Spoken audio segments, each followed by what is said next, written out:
안녕하십니까, 알림이 황희두입니다. 영상 시작에 앞서 구독, 좋아요, 알림 설정 미리 부탁드립니다. 어제 윤석열 검찰청장이 국민일보와 말 같지도 않은 인터뷰를 했었죠. 그 이후로 바로 임은정 검사를 배제시켜버리면서 황당한 짓들을 벌였는데, 그 이후로 엄청난 역풍을 맞고 있습니다. 이 상황에 대해서 좀 종합적으로 간략하게 요약을 해보려고 하는데요. 임은정 검사가 최근 윤석열 지시로 한명숙 수사팀 위증교사 의혹 사건에서 직무가 배제됐다고 주장을 했습니다. 이후에 대검에서는 애초에 해당 사건은 임은정 연구관에게 배당된 적이 없어서 배제 결정이 아니다, 이런 식으로 주장을 했는데요. 임은정 검사가 어제 페이스북에 직접 입장을 남겼죠. 공소시효가 매우 임박한 방대한 기록에 대해서 윤석열 최측근 연루 의혹이 있는 사건에 대한 검찰총장의 직무 이전 지시가 사법 정의를 위해서나 검찰을 위해서나 윤석열 본인을 위해서나 매우 잘못된 선택이라고 따끔하게 지적을 했습니다. 그렇지만 어찌할 방도가 없어서 답답하고,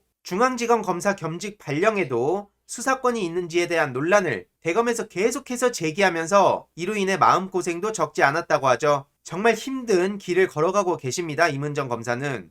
이에 대해서 대검에서는 애초에 임은정 검사한테 사건 배당한 적이 없고 금일 처음으로 대검 감찰 3과장을 주임검사로 지정했다고 하는데, 임은정 검사가 이 대검의 황당한 발언에 대해서 바로 잡고자 글을 올렸죠. 대검 감찰정책연구관 발령을 받을 때 감찰정책연구하고 감찰부장이 지시하는 조사 업무를 담당하는 것으로 명을 받았다는 겁니다. 그래서 감찰부장의 지시에 따라서 한명숙 모해위증 교사 민원 사건을 조사한 게 벌써 여러 달인데, 직접 본인이 조사한 사건에서 범죄 혐의를 포착했다는 겁니다. 그래서 이걸 수사로 전환하겠다고 보고를 하니까 갑자기 대검에선 너 아니다, 감찰 3과장이 주임 검사다, 이런 식으로 배제를 시켰다는 것이죠. 아주 기가 차서 뭐라 말이 안 나오지 않습니까?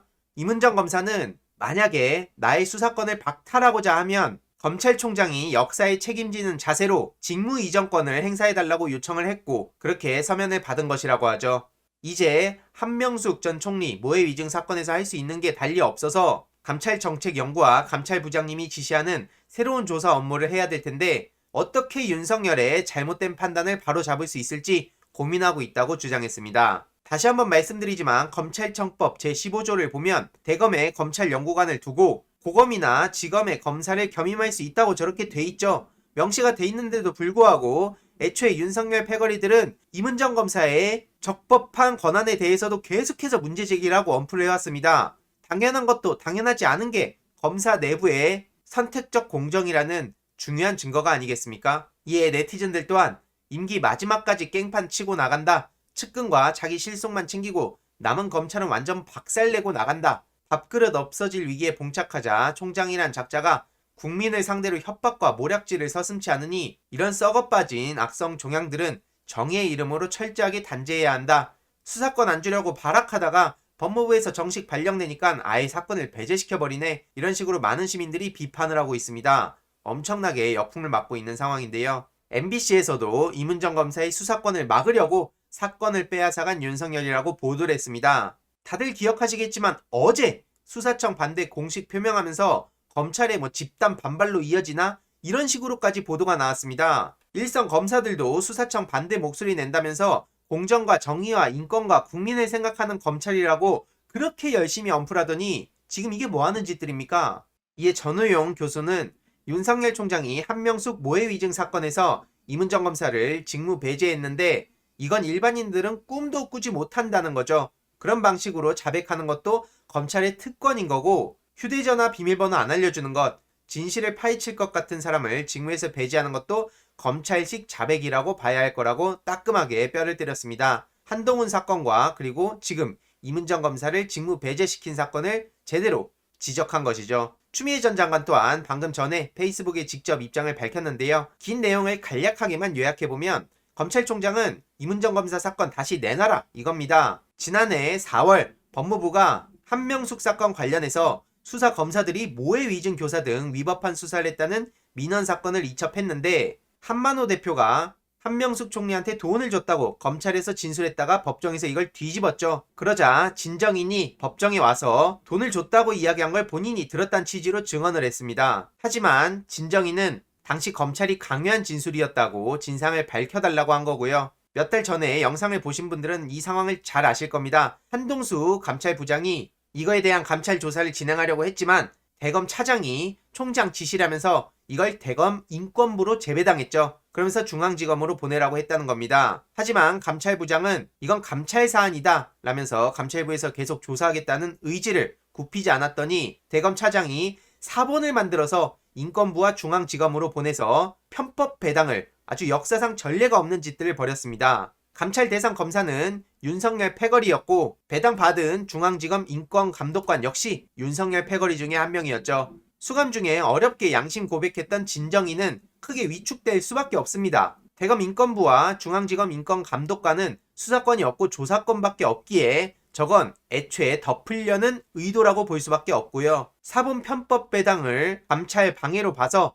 검찰총장에 대한 감찰 사안에 이걸 포함했다는 겁니다. 이게 징계 청구 사유 중에 하나로 포함됐지만 징계위원회가 그때 대검 차장이 조사를 거부해서 검찰총장에 대한 증거 부족으로 무혐의 종결해버린 거죠. 그리고 이문정 검사는 이 사건을 꾸준히 조사를 해온 겁니다. 조사를 완료할 무렵 이문정 검사가 수사권이 없었기에 수사권을 달라고 수차례 검찰총장에게 요청했지만 뚜렷한 이유도 없이 계속해서 거부를 당했고 이번 인사에서 드디어 중앙지검 검사 겸임 발령으로 수사권을 가지게 된 것이죠. 그런데 지금 공소시효가 임박한 지금 이 시점에 사건을 빼앗아 간 겁니다. 이건 당연히 지휘권의 부당한 남용이고 노골적 수사 방해라고 볼 수밖에 없는 거고요. 한명숙 사건은 여러 차례 언론을 통해서 문제 제기가 된 사안입니다. 참고로 우리나라 검찰 특수부의 원조격인 일본 특수부 개혁도 검사에 의한 증거 날조 사건이었는데 일본의 대검은 검사에 의한 증거 날조 사건의 관련 검사들을 비호하지 않고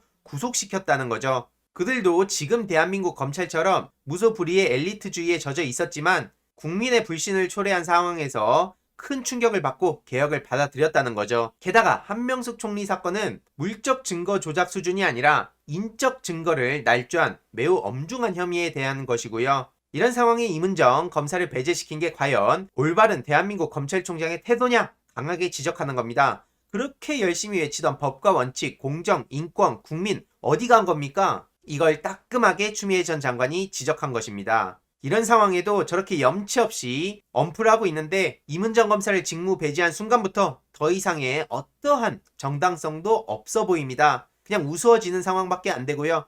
역풍 계속해서 맞을 수밖에 없습니다. 이 사건을 계속해서 알려야 된다고 저는 개인적으로 생각을 하고요. 법무부에서도 지금 윤석열 검찰총장에 대해서 강하게 대응을 하고 있는 상황이죠.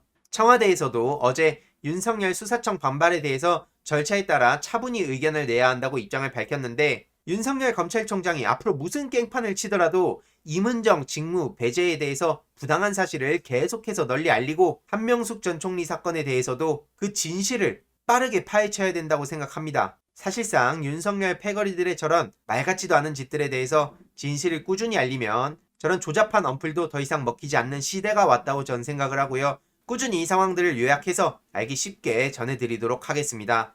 이 윤석열 패거리들은 시대가 변한 걸 모르고 본인들끼리의 엘리트주의에 젖어 있다가 이렇게 역사의 뒤안길로 사라질 수밖에 없다고 생각합니다. 이번 내용도 유익했다면 구독, 좋아요, 알림 설정, 멤버십 가입 정말 큰 힘이 된다는 점 말씀드리고 싶습니다. 이번 내용도 주위에 널리 공유 부탁드립니다.